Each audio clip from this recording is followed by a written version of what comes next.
Yeah. Hi, Ben. Thanks ever so much. Hi, David. I got it. How you doing? You okay? Good, thank you. Just, David, I'm going to start, if I may, with just some of this happened in the last 10 minutes or so. I don't know if you are aware. I tried to get a WhatsApp to Ben. Wayne Rooney's just been offered the Derby job permanently, and in doing so, he's retired as a player. Listen, you know Wayne well. Can you just give us a sense of what you saw of him when you were with him at United, about how he could develop from the player that he's been into a manager permanently that he's now going to be as well? Well, I know him as a player, and I know him as a boy, and he was a tremendous young player. He was someone who we were amazed with his abilities being so young, what he could do as a young player from 16 onwards. We got his debut and he went on, and everybody knows his career. Manchester United leading goal scorer, England leading goal scorer. So he's had an incredible career. So if he's chosen to stop playing, I'm sure it'll be for the right reasons, because he wants his future now to be in management, and he's going into a different world now completely. I don't always think that all the best players are going on to be the best managers, but Wayne's love of the game, his drive, just his attitude will give him every chance of being successful. David, if you had to give him sort of one bit of advice, I know there's probably thousands of bits of advice you could give anyone going into football management, but you have to give him maybe one bit of advice. Now he's been in the role on an interim basis, but what's sort of the best bit of advice you could pass on, David? No, you're right. I couldn't give on one bit of advice, but I think when I look back at my own career, when I finished playing, quite similar, and went into management, the difference where you'll be now when you first start to where I am now at this period is remarkable. The changes you make yourself. So, listen, look for advice, get help when you need it, but be your own man. And Wayne will certainly be that. So I wish him luck. It's a tough job he's got at Derby at the moment, but I wish him good luck and a great opportunity for a starting football management career. David, coming back to you and West Ham now. Well, all Premier League clubs have, in recent days, have been sent letters or spoken to by the Premier League. You'd be well aware. So much chatter this week about COVID. It continues to impact on football, and I suppose celebrations and how that's perceived as well. In terms of how you're handling in that within West Ham, because it is a reminder to all clubs, all players. How are you sort of handling telling players, listen, I know it's difficult not to celebrate a goal, but these are the protocols, this is what we've got to do. How are you getting the message across? Well, we've done all we can to make sure that we've done all protocols. The club have done a brilliant job in setting up the training ground, the stadium, make sure the dressing rooms, etc., everything's all correctly adhered to. And we'll continue to try and do everything we possibly can on the pitch to make sure that we adhere to all those new protocols. But it is something which we all play football to hopefully score a goal and celebrate. Anybody who's played the game will have done that. But we shouldn't do that if in any way it's affecting other people and making other people do the same. I'd hope that people weren't thinking that way, that it means that they can hug each other because the players hug each other after scoring a goal. But the first thing to do is we need to try and make sure that it doesn't happen on the pitch if we can. But sometimes these things happen, but we're certainly not telling them to do that, that's for sure. Just a final question on COVID. It's just to pick up on that. It's such football. That's what's great about football. It's emotional. It's passionate. It's entertainment as well. In that moment, just how challenging is it for a player to control that emotion when they've done something which is fantastic? Well, we've nearly taken everything out of football already, and taking the crowds out of it. Taking the emotion out of the game. At the moment, we're standing back, waiting on decisions from VAR. So at the moment, we've really got nothing to get excited about with the football now. When you score a goal, you're now saying that we can't do that either. But I think that for your television, Sky, I'm sure would be disappointed if they didn't see players enjoying a goal, because it's part of the entertainment. That's part of the reason we play. But we all understand the rules, and we'll all try and do everything we possibly can to adhere to them here at West Ham. I do hope we score plenty of goals, and I hope we make sure our celebrations are different from maybe the past. David, in terms of the other issues this month as well, the transfer window, it's a strange window because I suppose the last window only closed, a couple of months ago. What are you targeting now with what's left in the window? Is it fair to say that you're looking at striking options, or is it if the best deal comes along at the right time, you'll take it? I'll tell you what I'm looking at. 4 wins in the next 4 games. That's what I'm looking at. Nothing to do with other players at other clubs. Nothing to do with anything else. Winning the next 4 games in January if I can, and making sure that I do as well as I can. Nothing else is that important. If something else comes along that can help us win those games, then we'll look at it.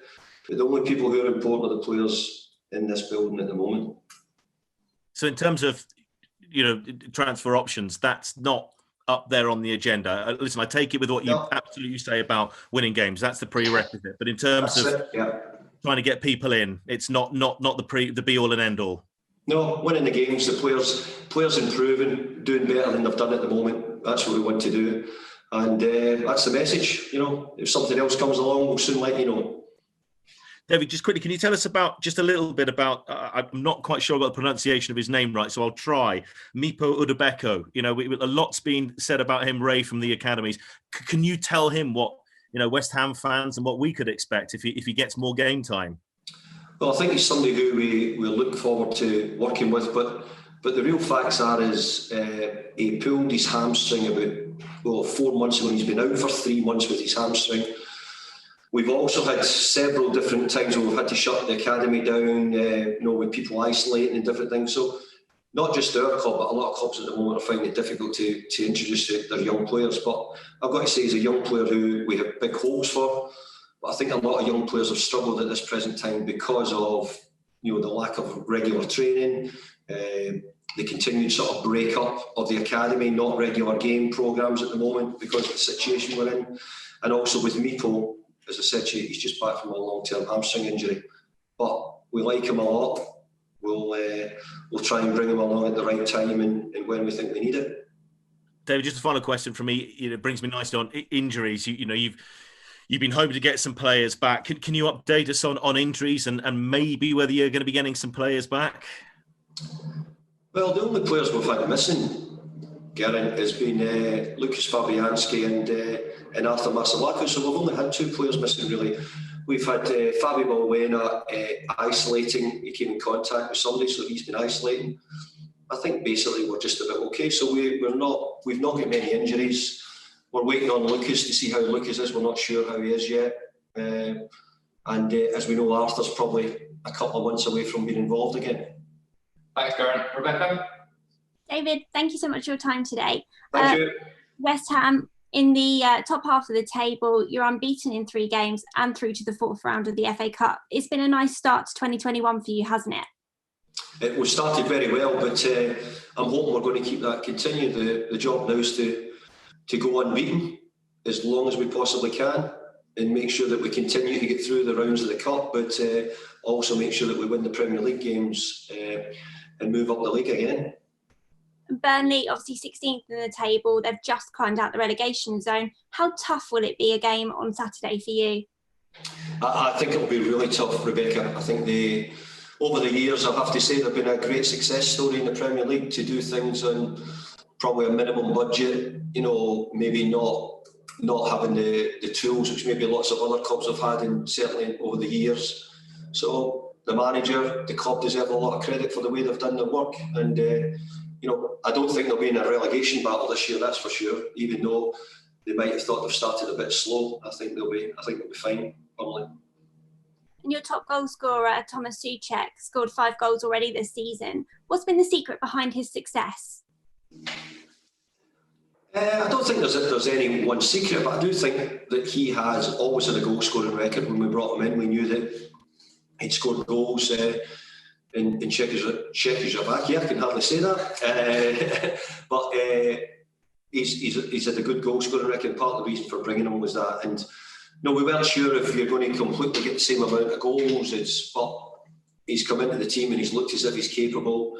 Training, he looks as if he's capable of scoring, and more importantly, he's been a great member of the squad and a great lad to have in the team. He's a real team player for us. So his goals are important, but his attitude, his commitment every week's first class. Thanks, Rebecca. Phil? Hi, David. Hi, Phil. But just going back to the hi, David. Just going back to the Burnley situation and Sean Dyche. Do you think he's actually had enough credit for the longevity as well as the achievement? But it's been quite a long time. Has that been something that he's been credited enough with? Well, I had 11.5 years at one club, and I think that it's coming rarer that you get that opportunity to be at a club that length of time. But it's great to see that Burnley have done it. But Burnley have had a really good manager who's been trying to prove himself for many years and has done so year on year. So I think I think people understand exactly what he's done, but I think people know that he's had a really small budget to work within, and maybe that's been where he's been limited in how far he can take Burnley. But I think everybody's very aware of how well he's done the job over many years. Another chance for you to climb back towards that top 5 this weekend. What do you think? I know we've sort of touched on this before. What do you think is the reason for the season being so open this year? I actually think there's very little in any of the games at the moment. I think there might be a couple of teams right at the top who maybe know really better than others, but I think after that, I think that there's a real similarity in the games. You even look at the results, lots of 0-0s or 1-0 one way or the other, tight games in some occasions. So I don't think any team's necessarily getting rolled over, and I can only see it being that way. The games are very, very close at the moment. There's a bundle of teams, probably 12, 15 teams who knows on any given day could get a result. And you mentioned earlier about you sort of used the word or phrase entertainment. That's what football's about.